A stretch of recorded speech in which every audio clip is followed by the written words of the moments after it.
So grateful for them to come and share what God is doing all over the world.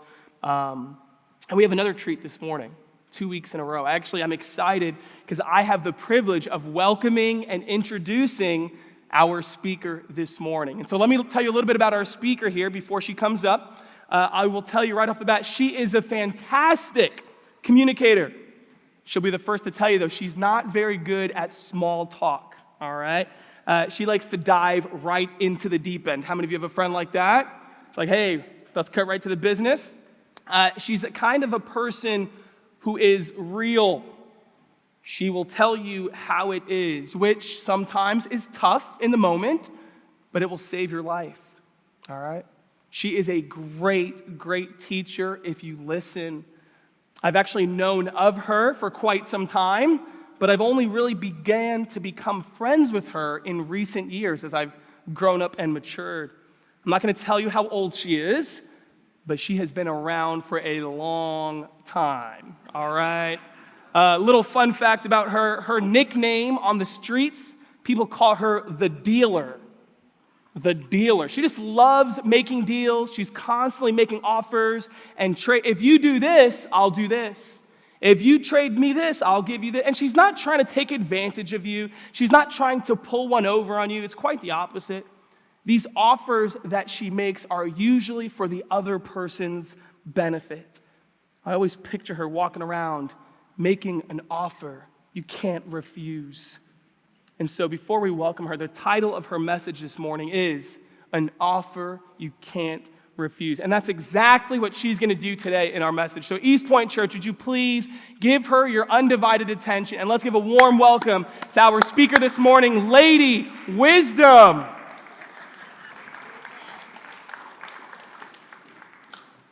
Wisdom cries aloud in the street. In the markets, she raises her voice.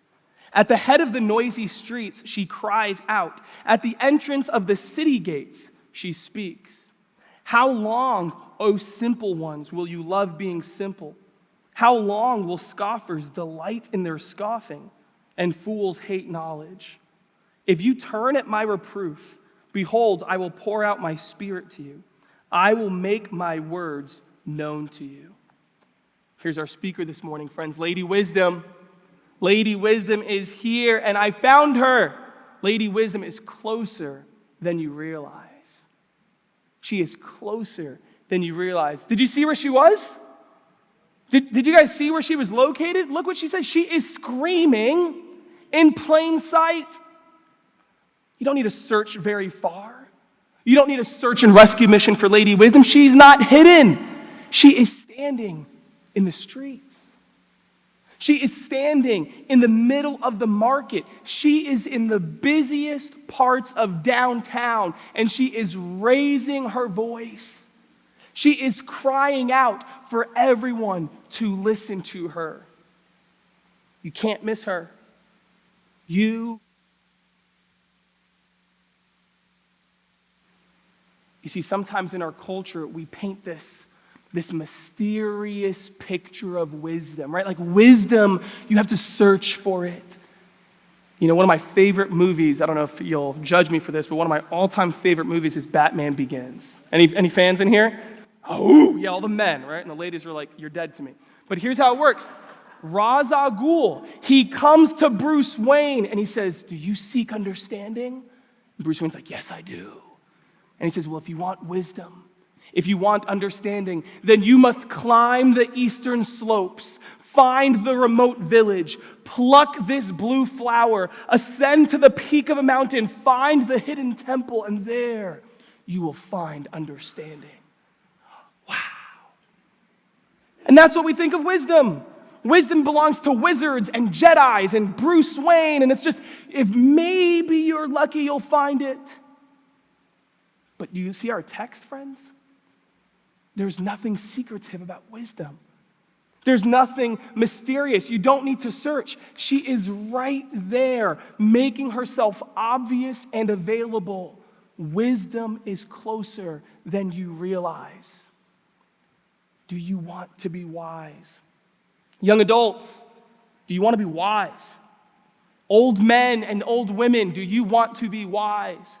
Parents of little children, parents of teenagers, do you want to be doubly wise? Then I have good news for you. There's hope. There is a very, very good chance that you can be wise. There is a very, very strong possibility that you can attain wisdom, because wisdom is not the domain of the elite. Wisdom is not exclusive to the wealthy. Wisdom doesn't belong to rocket scientists. Wisdom is for the people of God. And so, do you want to be wise? Do you want to know how life works? Well, then notice, wisdom calls out to you in plain sight. She raises her voice in the market. And it gets better. Not only is she obvious, but she's actually offering to teach you. Look what she says. I will pour out my spirit to you. I will make my words known to you. Lady Wisdom, she's in the streets, and she's not just offering to give you her latest book. She's not just giving you a link to her latest podcast. She is giving you this intimate invitation to come near to her and to actually be her pupil. She's inviting you to come near as a student is to a teacher, and you can be taught directly from the words of her mouth. Wisdom herself is offering to be your instructor. Man, see, that's a powerful idea, but notice what's happening here. This is at odds with what culture says today.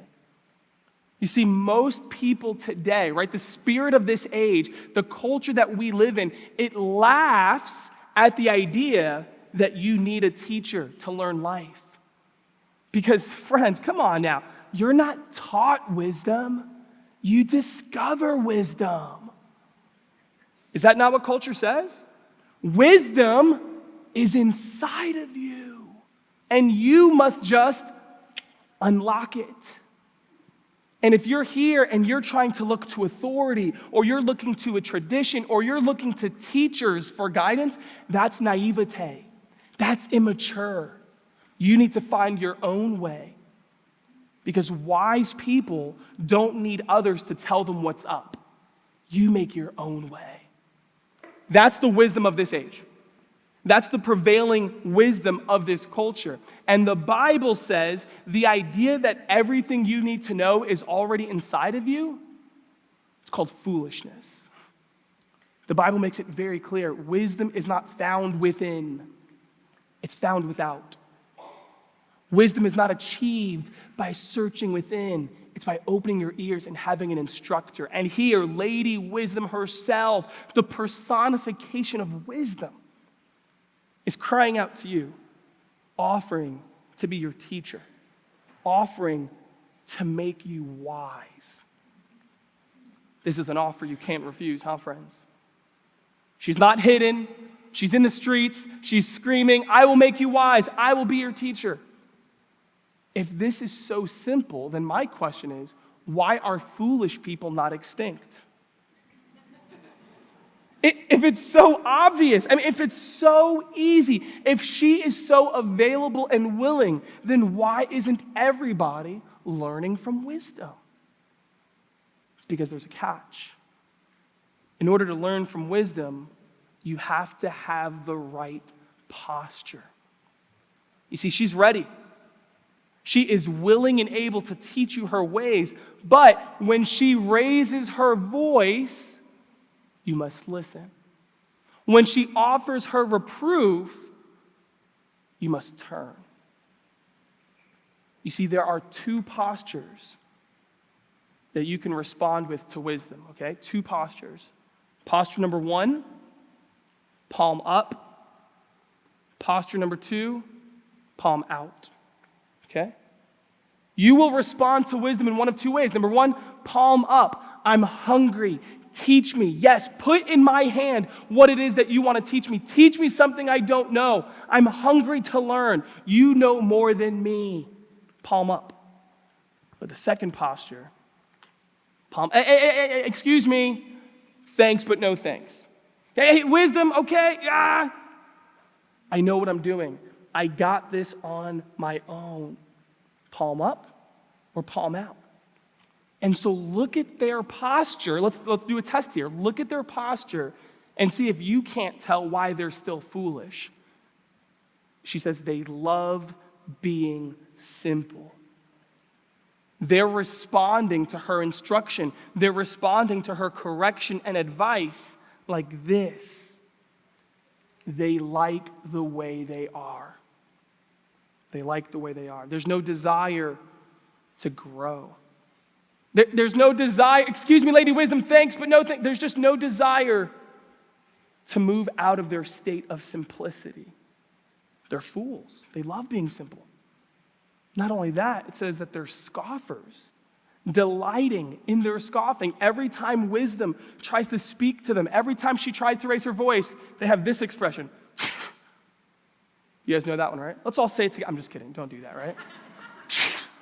Okay, yeah, right? Hey, when somebody is known more for their sarcastic, biting remarks than they are a desire to learn and a hunger for advice, that is the telltale sign of a know-it-all. Yeah, okay. What, I don't understand your sarcasm. They are so unteachable, it's as if they hate knowledge. Every time wisdom tries to present them with wisdom, they break out in hives. I don't want to change. And so what's their posture? Is it palms up? It's palms out. Wisdom, go away. Wisdom, I don't need you. Wisdom, I know what I'm doing.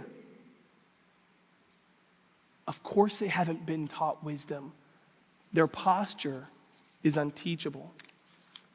And so I ask you, friends, this morning, what is your posture toward wisdom? Are you teachable? Are you hungry to learn? Are you more aware of what you don't know than what you do? Or do you take pride in wanting to figure it all out on your own? How do you respond to instruction? How do you respond to correction and reproof? Do you get angry? Do you get defensive? Are you offended that someone would even dare give you room for improvement?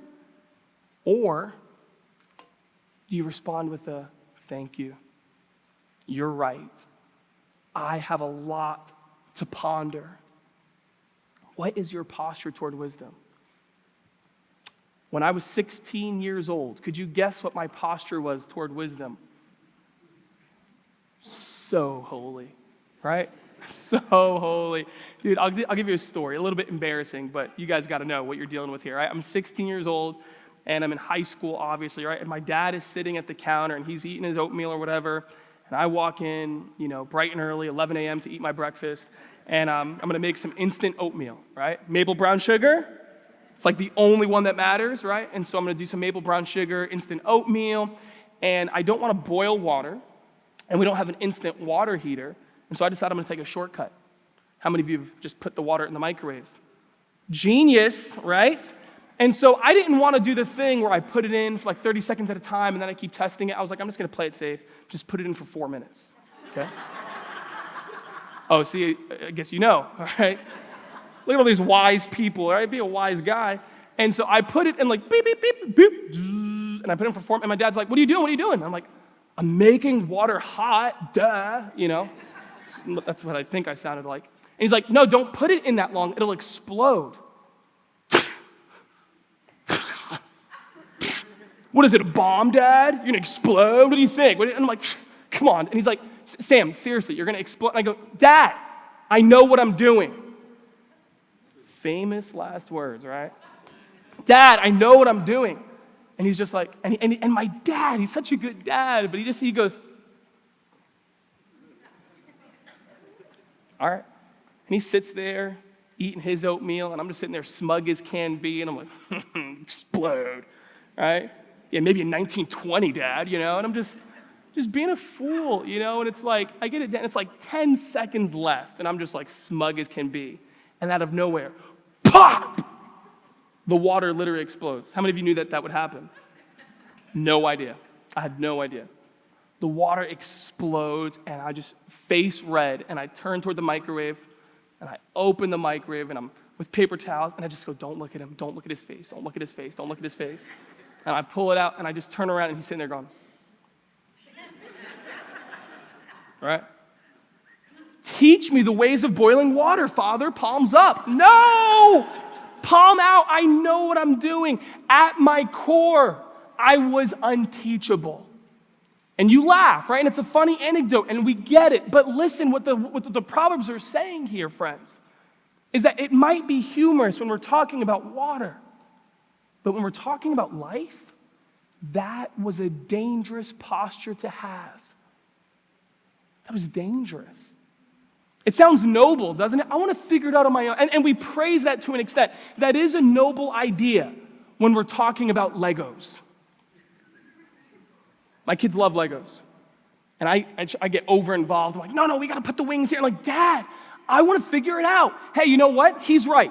He needs to figure it out because it's Legos and it's designed for them to figure it out. But when we're talking about life, when we're talking about sin, when we're talking about decisions that have long-lasting consequences and will affect your family, when your life is on the line, we must put the Lego mentality behind us. We must get hungry for wisdom. We need to come to a point where we are desperate for wisdom, ultra teachable, double palms up. Teach me. Correct me. Tell me what I don't know. Make your words known to me. So I ask you again, friends, what is your posture toward wisdom? Because she's offering to teach you. Lady Wisdom is making you an offer you can't refuse. And so what will you do with her offer? Let me say it this way. What do you have to lose if you don't take her up on her offer? And here's the answer. Everything. Everything. Look at the next verse. Because I have called and you refused to listen, have stretched out my hand and no one has heeded, because you have ignored all my counsel and would have none of my reproof, I also will laugh at your calamity. I will mock when terror strikes you. When terror strikes you like a storm and your calamity comes like a whirlwind, when distress and anguish come upon you, then they will call upon me, but I will not answer. They will seek me diligently, but will not find me. Because they hated knowledge and did not choose the fear of the Lord, would have none of my counsel and despised all my reproof. Therefore they shall eat the fruit of their way and have their fill of their own devices. What do we see here? The pride of fools invites the reaction of wisdom. The pride of fools invites the reaction of wisdom. So look at the pride of fools. Look at their posture. It says they refused to listen. They will never be able to say, I didn't know. I didn't know the water would explode at the 3.5 minute mark. No. You refused to listen. Palms out. No one has heeded. They rejected wisdom willingly, knowingly, actively. And what's the result of ignoring her? Calamity. Calamity means tremendous damage and disaster. Wisdom wants to show you the ways that work well. Calamity is when you step on all the ways that don't work well. Wisdom wants to show you exactly where the landmines are so that you can navigate a course. Calamity is when you find out where all the landmines are by stepping on them. They are experiencing calamity. And this shouldn't be a shock to them. None of us should be surprised. Why? Because they are eating the fruit of their way. This is the natural consequence of hating knowledge. They are lying in the bed that they've made for themselves. Take their actions to its logical conclusion, and this is what you get. What do you think it would be like to be them in this moment as they replay all the moments they've ignored. Like if I could go and interview them, if I could go and talk to those people sitting in verse 31, do you know what they would say? You know what they would say in that interview? I do, because if you jump ahead to chapter 5, we interview them. Look what it says. Sir, you're here in your calamity, live at ground zero of your anguish and storm. What are you thinking right now? How I hated discipline and my heart despised reproof. I did not listen to the voice of my teachers or incline my ear to my instructors. I am at the brink of utter ruin in the assembled congregation. Back to you, Bob. This is the pride of fools. And they're sitting here replaying all the times they willfully rejected wisdom. This is the pride of fools. Now look at the reaction of wisdom. She says, in that moment, I also will laugh. I also will mock. Where is wisdom now? Is wisdom still crying out in the street saying, come on, I'll teach you? Is wisdom still standing there trying to give you her goods? No. She's now laughing at those who laughed at her. She is mocking those who mocked wisdom. Do you see the irony? She was in the streets calling out and they ignored her. And now they're in the streets impoverished and she's ignoring them. You read this at first and you go, ooh, is Lady Wisdom brutal? That's kind of a nasty comment, right? No, it's a metaphor. This is not a real person. It's a personification of wisdom, but follow the logic. Is she sitting here going, I told you so? Is she taking delight in their destruction? No. Is she glad that they ignored her because all along she really wanted to see them go down? No. She's not taking joy in their destruction. The point of the metaphor, the point of this illustration is simply this. It's too late. They will call, but she will not answer. They will not find her. Why? Because it's too late. Wisdom is no help to you now. You've already made your decisions. You've already followed your courses. You've already refused. And now that you're paying the consequences, you can cry out all you want for instruction, but it's too late.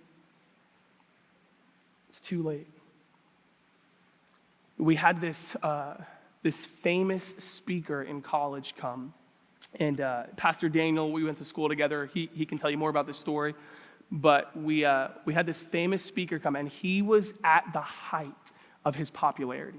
I mean, it's weird to talk about like Christian artists and speakers as famous, because like we literally live to make Jesus famous, but you know what I'm talking about. Like he was at the height of his fame, at the height of his popularity, traveling all over the country, and his travels brought him to our college. Wow. This famous speaker is coming to our school. Wow. And he brings his famous worship leader with them, and they're razzle, dazzle, frazzle. You know, they're just doing all this stuff in chapel. And now the musical worship's done. We sit down and he starts to speak. And he starts telling us how if talking to Bible college students, if you're going to go into ministry, you got to sacrifice it all for the kingdom. I'm like, sacrifice it all? Like, yeah, you know. And you gotta be willing to do hard things. Yeah, do hard things. And you have to be willing to ignore even well-meaning people in your life when they try to give you advice. Well-meaning, huh? And he says, like me, I'm traveling right now. I'm all over spreading the gospel. And I'm on the road 50% of the year, working hard. And I'm leaving my wife and kids at home, and you know what my teachers try to tell me? You know what my mentors try to tell me? And they love me, but they're wrong on this one. They text me and they say, remember, man, balance. But you know what I say to that, students? Balance, schmalance. Where in the Bible does it say balance? Balance, schmalance. This man ignored wisdom. He declined their calls. He ignored their text. He scoffed at their advice. And friends, I will tell you what happened. The calamity The storm of his foolishness came crashing down on his head when it came out that he's been having an affair with his assistant, whom they were traveling with 50% of the year. At that point, it's too late to call out to wisdom. How do you think I should arrange my travel schedule? How do you think I should? What do you want me to do now? Wisdom says. You won't find help from her now. She is standing there, unable to help you, saying, what did you expect? I tried to tell you. Everything he built, his ministry, his marriage, his influence, his friendships, all came crashing down because he refused to listen. And if we were to interview him at his moment of pain, if we were to interview him as he replayed all the advice he ignored, all the phone calls he declined, all the text messages that he ignored, do you know what he would say if you were to interview him? How I hated discipline, and my heart despised reproof. I did not listen to the voice of my teachers or incline my ear to my instructors. I am at the brink of utter ruin in the assembled congregation. Back to you, Bob. The pride of fools invites the reaction of wisdom. What did he have to lose by ignoring wisdom? What did he have to lose by rejecting advice? Everything. Everything. And this man learned the hard way what we can learn in our last two verses. For the simple are killed by their turning away, and the complacency of fools destroys them. But whoever listens to me will dwell secure and will be at ease without dread of disaster. Final point this morning, friends. Your approach to wisdom is a matter of life and death. Your approach to wisdom is a matter of life and death. To be unteachable, to reject wisdom, is not just a character quirk. To be unteachable is not simply just going to slow you down or add a few extra steps to your journey. To be unteachable will risk more than simply, hey, your net worth might lag a little bit. Friends, to be unteachable, it says it here, it will kill them. Wisdom made them an offer to come and learn, and they turned in the wrong direction. They turned away from wisdom. And that decision, that posture, that willful rejection has killed them. They have not discovered the ways that work well. They have discovered the ways that end in death. Their lack of hunger for wisdom has cost them dearly. Great pain. Talk to them and they will tell you great, great pain. They wish they would have listened. But, on the other hand, whoever listens to me will dwell secure. Whoever listens to me will find security and safety. Those who listen to wisdom, those who take her up on her invitation to sit at her feet as her pupil, they don't need to fear disaster because they'll dwell secure. Wisdom will guard them and protect their ways. And so East Point Church, wisdom is she's here and she's making you an offer you can't refuse. And you have two options. Palm out or palm up. But as you choose, listen to me very carefully, friends. As you choose, just remember this. To ignore wisdom is to invite destruction. To ignore wisdom is to invite destruction. And so how will you respond to wisdom? Let's thank our speaker for being here this morning. Thank you, Lady Wisdom. It's so cool how wisdom is personified in the Bible, right? And if only wisdom was a real person, right? How many of you would clear your schedule today if wisdom said, I want to come over for dinner, right? You're like, Grandma, I'm sorry. No chicken tacos for you. Wisdom's here, okay? Like if wisdom were a real person that could talk to us, that could teach us, that could literally come and offer to sit on our couch. Like if I could have wisdom over for dinner, I would make it happen. What if this was more than a metaphor? What if Lady Wisdom was more than personification? What if wisdom actually did become a person? You see, a couple thousand years ago, there was this man named Jesus, and he came onto the scene, and it was weird because he was calling out in the streets, and he was standing in the marketplace, and he would set up shop at the city gates, and he would call out to people saying, "Come and listen to me."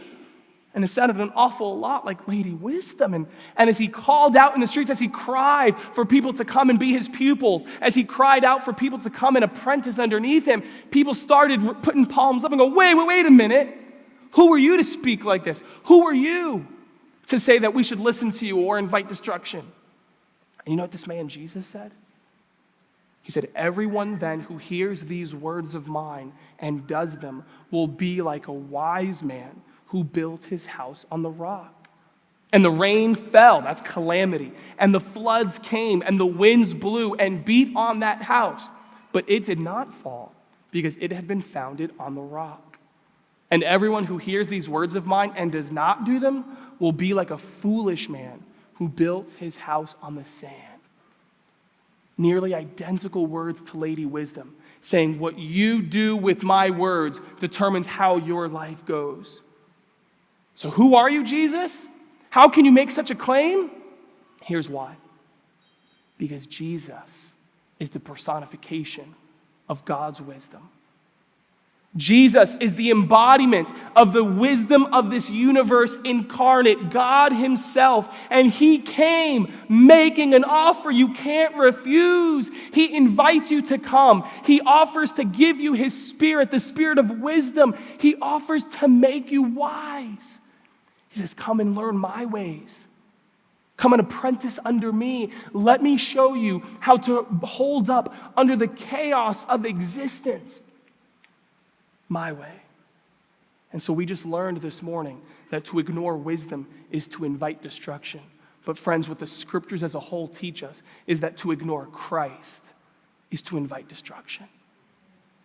To ignore the wisdom of God is to invite destruction. Jesus is calling you to be his apprentice. Jesus is calling you to put down your palms and raise them up instead. Hungry for wisdom, hungry for knowledge, hungry for God's ways. Will you respond? I don't need someone to teach me how to live life. I don't need some religious figure. I don't need some God. If we interview you at the end of your life, how will that posture go? But if you come to Jesus, palms up, and say, "Teach me, give me your spirit. I want to be your follower. I want to be your apprentice, your disciple." He says, "I'll teach you." Friends, wisdom is calling. Don't ignore him. Because to ignore wisdom is to invite destruction. Father, we thank you for your word this morning. We thank you that you, Lord, are not far away, leaving us to figure this out on our own. God, you have come near to us. You have made a way to the family of God. And you've also shown us the way to the family of God. Lord, I pray for myself and for every single friend here. Lord, I pray that you would soften our hearts, that you would lead us to be your disciples, your followers, build in us a hunger for wisdom. And God, there are things we don't understand. There are things that we just can't crack, questions and mysteries of the universe that we don't understand for sure. But Lord, I pray that we would not wait to come to you until we can figure out things that we'll never figure out anyway. Help us to respond to what we do know. And what we do know is that you came, you put on flesh, and you invited us to learn from you. And so we want to take you up on this offer. Fill us with your spirit. Give us wisdom. Teach us how to live life the way that you designed it to be lived. We love you, God. Be glorified with our lives in Jesus' name. And the church said,